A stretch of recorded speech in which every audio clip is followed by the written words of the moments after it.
বন্ধুত্ব সংসারের সব থেকে বড় সম্পর্ক এই বন্ধুত্ব।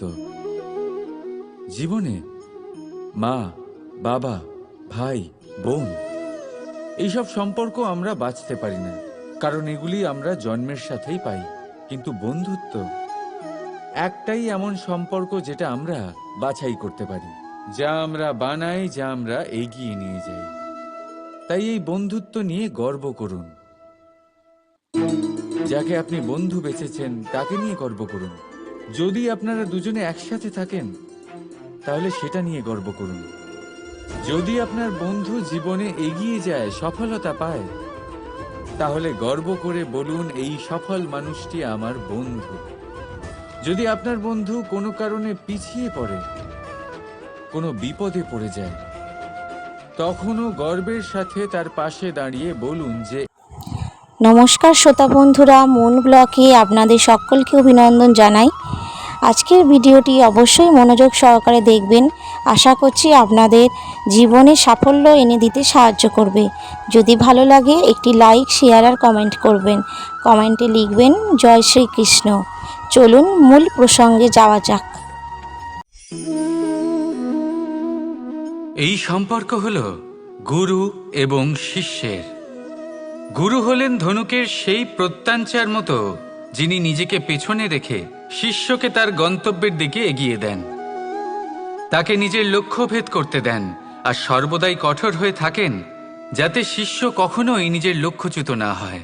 ধন্য হলেন এমন গুরু, যারা শিষ্যকে নিজের গন্তব্যে পৌঁছেও দেন এবং তার সব কৃতিত্ব তাকেই দেন, নিজের শিষ্যকে, নিজের বাণকে। তাহলে আপনারা চিরকাল এরকম গুরুকে মনে রাখবেন, সর্বদা তাদের সম্মান করবেন, সর্বদা তাদের ভালোবাসবেন, কখনো জীবনে পিছিয়ে পড়বেন না আপনি। আসুন আমার সাথে ভালোবেসে বলুন, রাধা রাধা।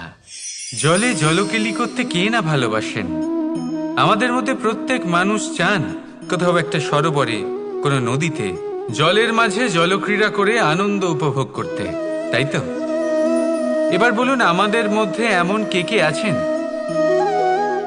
যারা সাগরের ঢেউয়ের মধ্যে এক পাড় থেকে অন্য পাড়ে সাঁতার কেটে যাবার সাহস রাখেন? কে আছেন এমন? এবার এই কাজ তো হলো অত্যন্ত কঠিন। আমরা পার পছন্দ করি, জলকেলি করতে ভালোবাসি, কিন্তু পাড়ের কাছে, সমুদ্রের ঢেউয়ে নয়। কিন্তু একটা কথা মনে রাখবেন, যেই দিন এই পারের কথা ভুলে গিয়ে আমরা সাগরের ঢেউয়ের সাথে লড়াই করার সাহস রাখব, সেই দিনই সাগরের ঢেউয়ের সাথে লড়াই করার শক্তিও আমরা পেয়ে যাব। পার আমাদের অত্যন্ত প্রিয়, আমাদের সুরক্ষিত রাখে, কিন্তু এটা আমাদের দুর্বল করে তোলে। তাই এই পারের মায়া ত্যাগ করুন আর সাগরের ঢেউয়ের সাথে লড়াই করার সংকল্প নিন। নিজের প্রতি বিশ্বাস রাখুন, তারপর দেখুন কি হয়। সফলতার শিখরে আপনার এই জীবন পৌঁছবে আর ভালোবেসে বলবে, রাধা রাধা। মানুষ যখনই নিজের জীবনে নতুন কিছু করতে যায় তখন ভয়ভীত হয়ে থাকে, ভাবে যদি আমি অসফল হই তাহলে কি হবে, কে কি ভাববে, কেউ আমাকে দেখে হাসবে কিনা।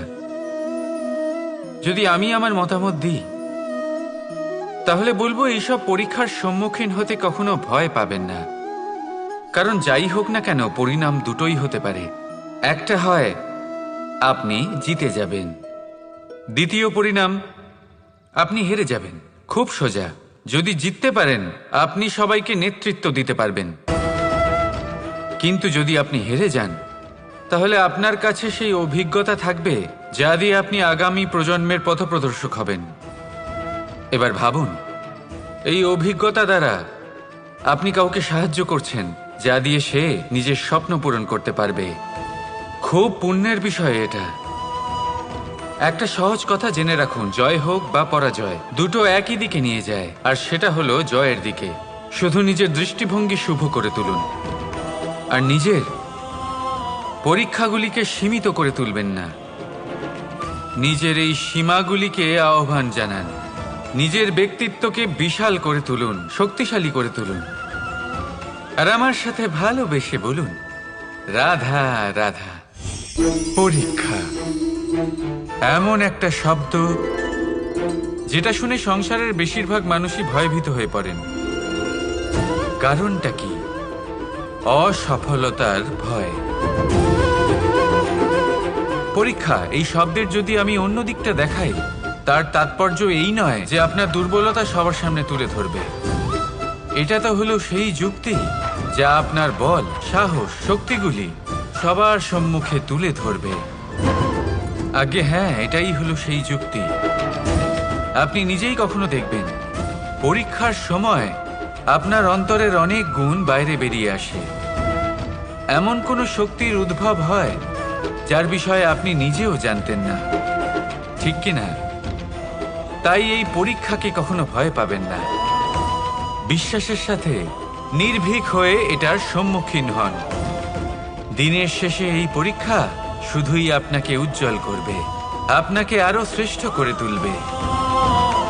তাহলে আসুন আমার সাথে ভালোবেসে বলুন, রাধা রাধা। অধিকার এটা না কোনো সাধারণ শব্দ, না কোনো ব্যবসা। নিজেই একটা অদ্ভুত ব্যাপার এই অধিকার। স্বয়ং ঈশ্বর মানুষকে জীবন বাঁচার অধিকার দিয়েছেন। কিন্তু যখন কোনো নারীর অধিকারের প্রশ্ন আসে, তখন সেই অধিকারের সাথে কর্তব্য জুড়ে যায়। এবার নারীর অনেক অধিকারের মধ্যে একটা অধিকার হলো নিজের স্বামী নির্বাচন করা।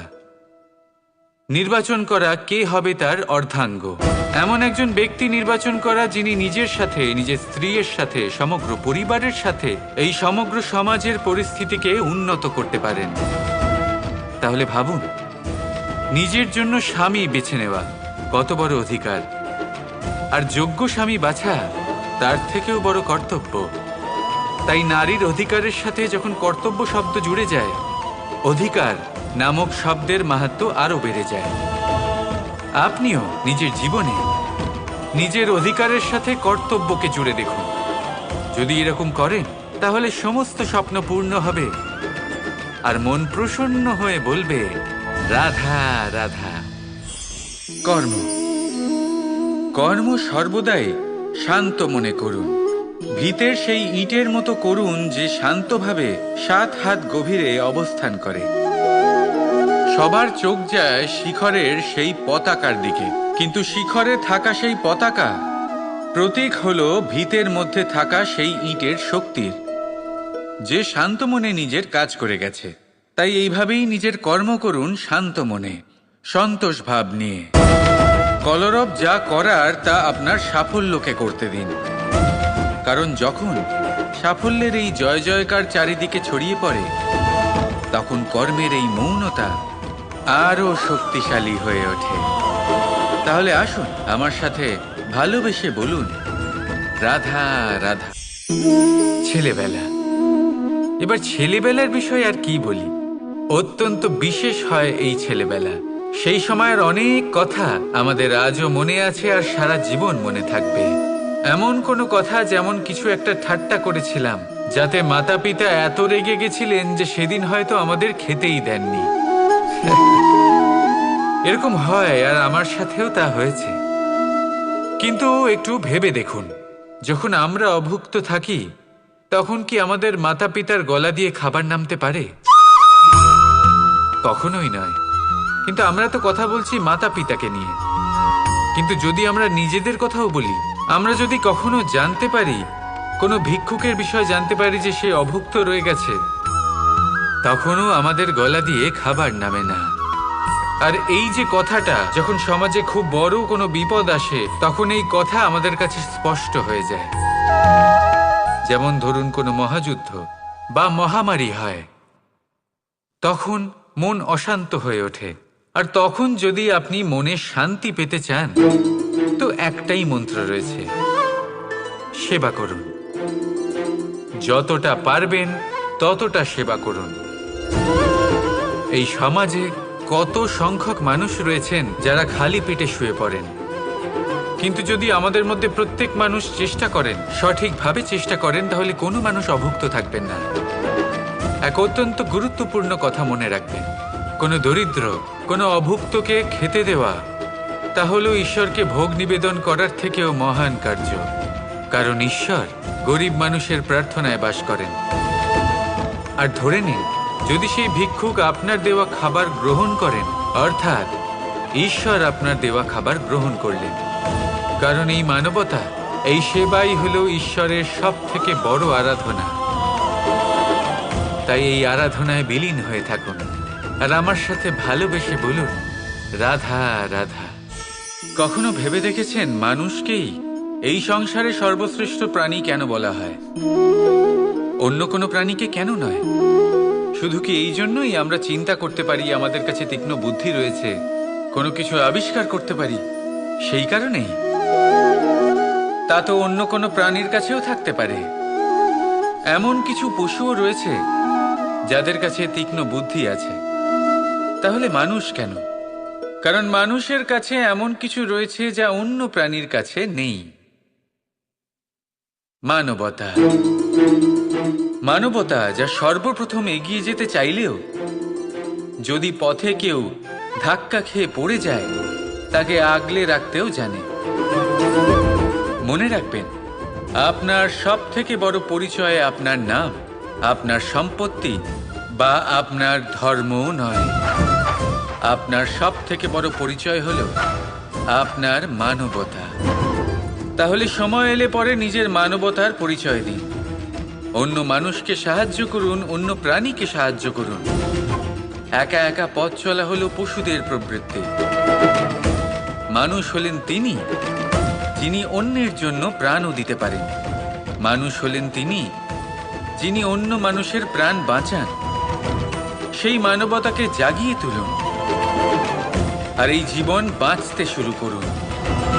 আর হ্যাঁ, আমার সাথে ভালোবেসে বলুন, রাধা রাধা। আত্মীয় স্বজন কারা হন? তারাই যারা সুখে দুঃখে পাশে থাকেন, তারা যারা বিপদের সময় আপনার পাশে এসে দাঁড়ান। এবার দেখুন, একটা প্রশ্ন করব আপনাদের, সব থেকে ঘনিষ্ঠ, আবশ্যক এবং গুরুত্বপূর্ণ আত্মীয় কারা, বিশেষ করে বিপদের সময়? কেউ বলবেন মাতা, কেউ বলবেন পিতা, কেউ বলবেন ভাই বোন, ইত্যাদি ইত্যাদি। এবার ভাবুন, আপনি বড় হয়ে গেছেন, আপনি বাড়ি থেকে দূরে চলে গেছেন। পেট ভরানোর জন্য আপনাকে প্রত্যেক দিন চেষ্টা করতে হয়। এমন সময় যদি আপনার জীবনে বিপদ এসে পড়ে, তাহলে কখন আপনার খবর ওনাদের কাছে পৌঁছবে? কতক্ষণে ওনারা সাহায্য করতে আসতে পারবেন? এরকম এক সময় সব থেকে গুরুত্বপূর্ণ আত্মীয় হন আপনার প্রতিবেশী, কারণ তারাই সেই মুহূর্তে আপনার সব থেকে কাছে। আপনি কখনো পরীক্ষা করে দেখবেন, আপনার তার সাথে লক্ষ্য মতভেদ থাকলেও প্রতিবেশীকে কষ্টের মধ্যে দেখে সবার আগে সাহায্য করতে তারাই এগিয়ে আসেন। তাই প্রতিবেশীর সাথে সম্পর্ক ভালো রাখুন, শুধুমাত্র স্বার্থের জন্য নয়। এটা হলো শান্তিরও আধার। যদি এই সম্পর্ক ভালো থাকে, তাহলে না কথায় কথায় বিবাদ হবে, না মতান্তর। আর এই সুখী সম্পর্কের ছায়ায় মন প্রসন্ন হয়ে বলবে, রাধা রাধা। ভাগ করে নেওয়া বা বন্টন করা প্রত্যেক মানুষের জীবনে অবশ্যই হয়ে থাকে, আর অনেক সময় এটা জীবনে অতি আবশ্যক হয়ে পড়ে। কিন্তু ভাগ করার মনোকামনা তার থেকেও বেশি গুরুত্বপূর্ণ হলো যে কোন ঘটনার আধারে এই বাটোয়ারা হলো। অনেক সময় এই বাটোয়ারা হলো শান্তির প্রতীক, আবার অনেক সময় এই বাটোয়ারা বিপ্লব ঘটাতে পারে, এমন এক বিপ্লব যা মহাযুদ্ধ ঘটিয়ে দিতে পারে। দেখুন, বাটোয়ারা সম্পত্তির হোক বা হোক ভিক্ষার, শিক্ষা কিন্তু একটাই। জীবনে অনেক সময় বাটোয়ারা দরকার হতে পারে, কিন্তু যতদূর সম্ভব তা এড়িয়ে চলুন, একসাথে মিলে এগিয়ে চলুন। কারণ দেখুন, এই যে বাটোয়ারা ভাগ করে দেয়, আর সেখানেই একতা আপনাকে অগ্রসর করে।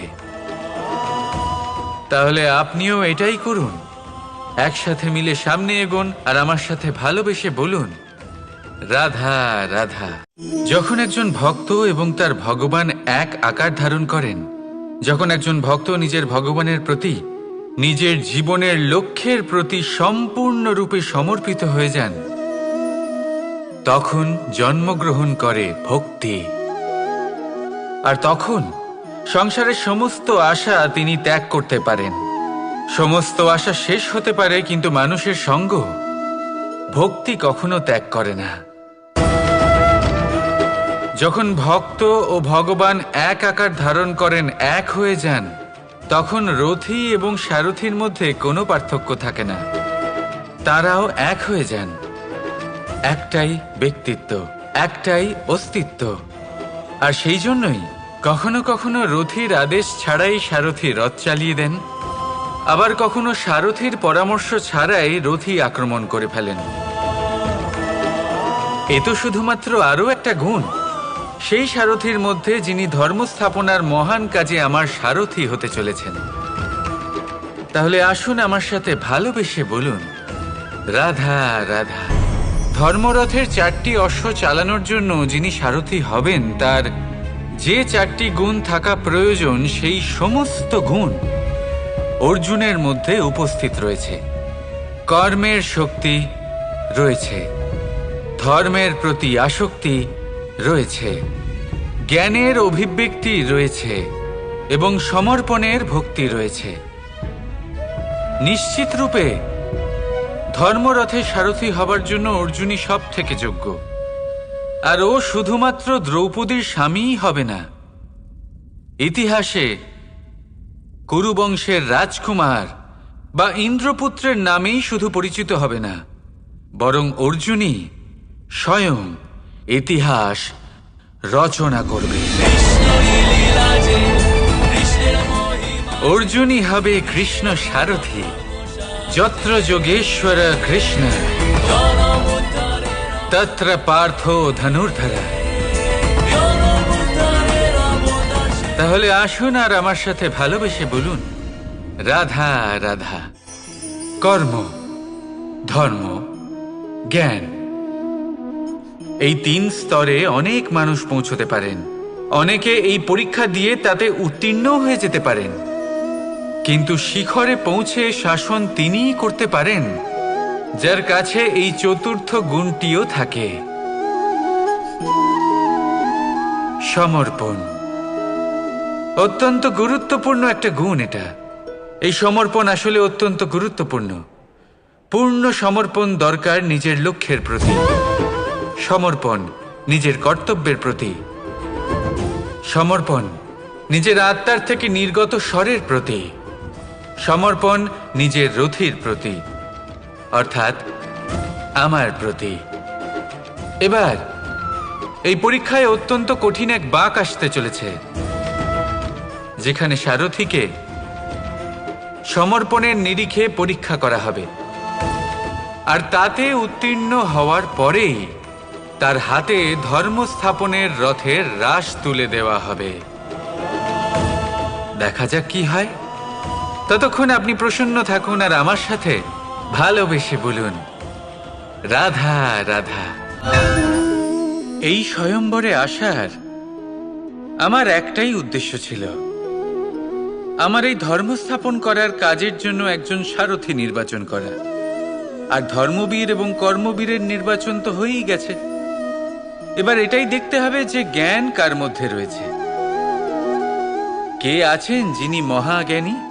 এবার বলি, যে জ্ঞানের কথা আমি বলছি তা সেই জ্ঞান নয় যা বই থেকে পাওয়া যায়। এটা সেই জ্ঞান নয় যা বটগাছের মতো বিশাল আকার হয় বা পর্বতের মতো অটল হয়। না, আমি যে জ্ঞানের কথা বলছি এটা হলো সেই জ্ঞান যা জীবনের পাঠশালা থেকে শেখা হয়। জীবনের প্রত্যেকটা ঘটনা থেকে এই শিক্ষা পাওয়া যায়, যা হলো বাতাসের মতোই সরল আর জলের মতো নিজের পথ সে নিজেই বানিয়ে নেয়। আমি সেই জ্ঞানের কথা বলছি। এবারে দেখতে হবে কে এই মহাজ্ঞানী, কে আছেন যার মর্যাদার বিষয়ে জ্ঞান রয়েছে, কে আছেন যিনি শাস্ত্র এবং শস্ত্রের মতোই বিনম্রতারও জ্ঞান রাখেন।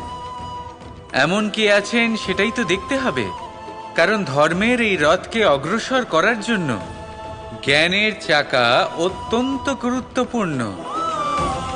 তাহলে আসুন আমার সাথে ভালোবেসে বলুন, রাধা রাধা। ধর্ম, আমরা সকলে ধর্মের বিষয়ে কথা বলি, কখনো নিজের ধর্মের বিষয়, আর কখনো অন্যের ধর্মের বিষয়। কখনো আমরা অধর্ম দেখলে সেই বিষয়ে কথা বলি। অনেক রকম আলোচনা হয়, কিন্তু এই ধর্ম আসলে কি, সেটা কি কেউ বোঝে? যদি আমি আপনাকে উত্তর দিই, এই উত্তর সরল। ধর্ম হলো তাই যা মানুষকে অন্য মানুষের সাথে, সমস্ত বিশ্ব সংসারের সাথে আনন্দ সহকারে বাঁচতে শেখায়। সেই জন্য আপনি যদি কখনো কোনো ধর্মীয় স্থানে যান, সেই ধর্মীয় স্থানে গিয়ে আপনার শান্তির অনুভূতি হয়, তাই না? কিন্তু দেখুন, ধর্মের জ্ঞান থাকলেই সেই মানুষ ধর্মের পথে চলতে পারবে এমন কোনো কথা নেই। অনেক সময় সম্পর্কে যখন সংঘর্ষ বেড়ে যায়, তখন ইচ্ছের জন্ম হয়, ক্রোধের জন্ম হয়, অহংকারের জন্ম হয়, আর তারপর বিনাশ হয়ে যায় এই ধর্মের।